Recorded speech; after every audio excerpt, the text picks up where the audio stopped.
Get a Hold was cool. That's like one of the top songs on here. It's my favorite. One of my favorites. The Phony Raps is one of my favorites. If it wasn't for jazz, I mean, shoot, you wouldn't have a lot of these hip hop songs, man. Because all of this is just from jazz samples and stuff. Yeah, no, man, that's so fire. I'm telling y'all, man. This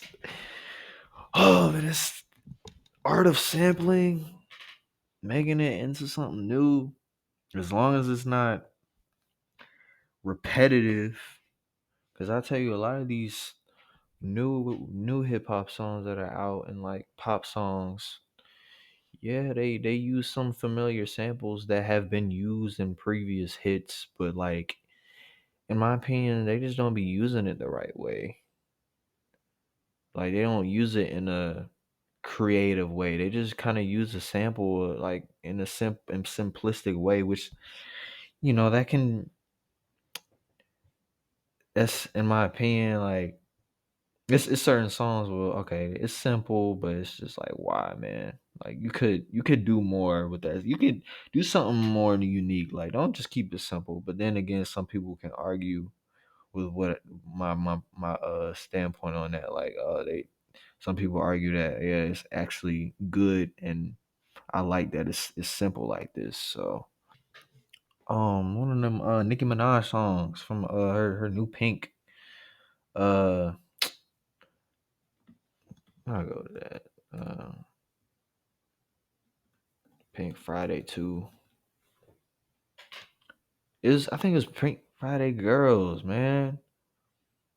Oh no, it was everybody. There's certain ones where like you can get away with it if it's like in my opinion, if it has like a different beat structure on top of rhythm, and you can also get away with it, in my opinion, if you like chop it up and just do different stuff with it to make it sound like it's a like really different. I mean, like listen to this, man.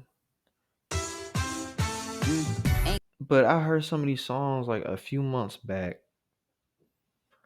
and I heard this and of course this is all on the radio, right? But it's like these songs that these pop songs or hip hop songs that literally use the sample almost to like exactly from the original. Like they don't like this is what I'm trying to say. They actually don't even like try and do anything like that's really different. I mean, it's like if anything that was probably different, it was just it's a little bit chopped. Bad if you got a dick ride, big guns and a lot of zip ties. Says she look like shoot. Deep in the spot. A nigga telling all Like it's chopped up. It's obviously chopped up samples from that song.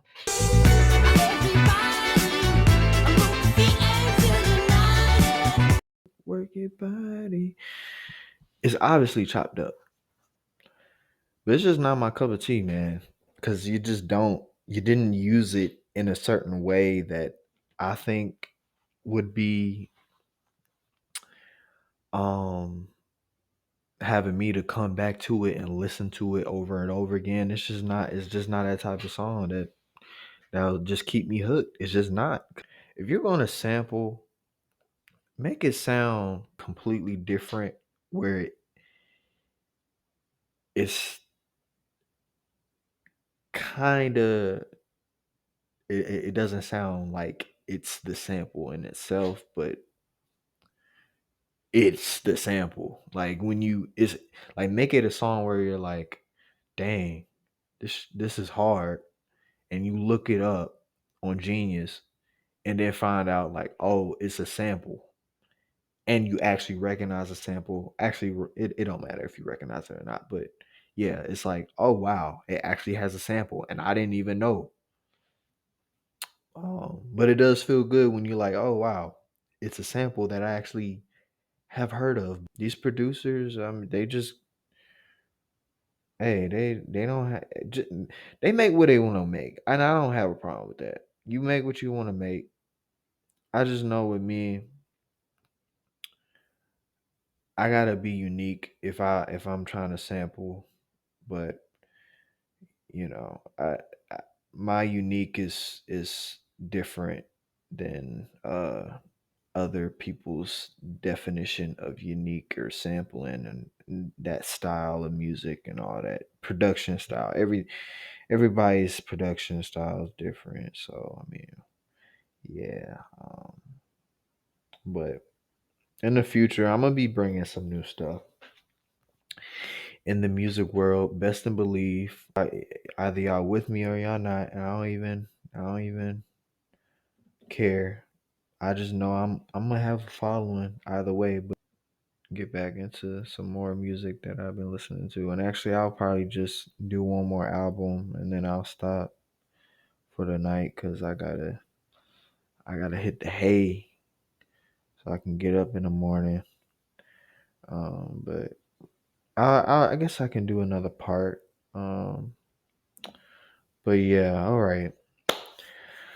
Yeah, Outkast. So I've been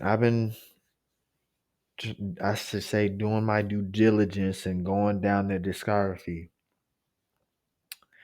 So Stankonia is the last album that I've been uh listening to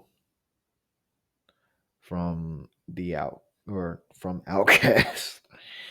uh and then a few songs from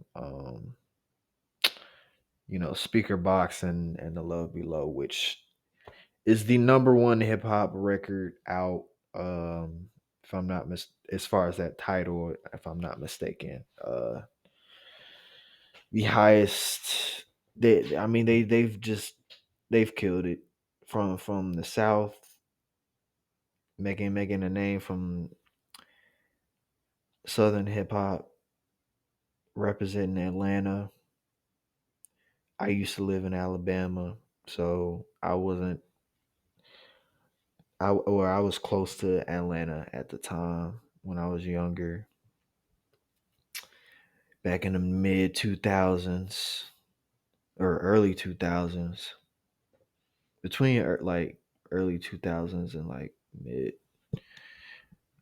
early 2010s, somewhere around there.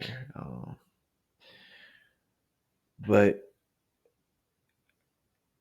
I mean, long story short, a lot of this was ahead of my time. I mean, before I was even born. I mean, this came out in 2000. Their best selling record, you know, the Speaker Box slash the Love Below, came out the year I was born. So I basically can, you know guess my age. But yeah, it's like, wow, they really did a lot, and hip hop was still killing it. They was really killing it, kind of front and center, honestly. After for every album they freaking dropped, almost every yeah, looking like almost every 2 years. But and they finished it off with a Speaker Box, and they sure killed it. Shoot, most of these songs is freaking produced by themselves, which is it's just amazing. I think a lot of these songs on this album was too, but had hits on this album. Freaking Miss Jackson, So Fresh, So Clean, um, which still plays on the radio to this day. Um, when I heard Red Velvet, oh my gosh, man, that beat is so freaking hard. It is so freaking hard, man. It sounded like they used some Lynn drums into that and just made it into a freaking hip hop beat. I mean, listen to this. And I don't know what sample this is or something, or even if One it more is a time for sample. y'all. House too. Let these niggas know that your sister wouldn't have finished college without you. I doubt you. Do that though, so do this. As soon as you drive the bitch off the lot. Would he still be the latest? Most want it, doggone it, you want it. He got it, type nigga around the town. Had he not played it. And the way they use the synths in these beats too is just it's pretty. It's pretty clever, which is really dope. I enjoy that. I think it's funny. Flashy action when half of these niggas hurting and working, would he be Pitching up Andre's voice. And now fast forward, Andre freaking playing the flute and stuff and pissing people off that he ain't dropped no dang rap album yet. But that's neither here on there or that's neither here nor there. But he'll drop an album, a rap album eventually. In due time, y'all. He's just doing what he wants to do. So, but yeah, man. A lot of these songs. Oh yeah, and the storytelling is just pretty incredible too. Guess that's all I'm gonna say. I'll end it on that note. So this is kind of like part one on some of the stuff I've been listening to lately. This year, I'll be doing another part in the future, but I hope y'all enjoy, or I hope y'all enjoyed this video, and I'll catch y'all in the next one. And solo out.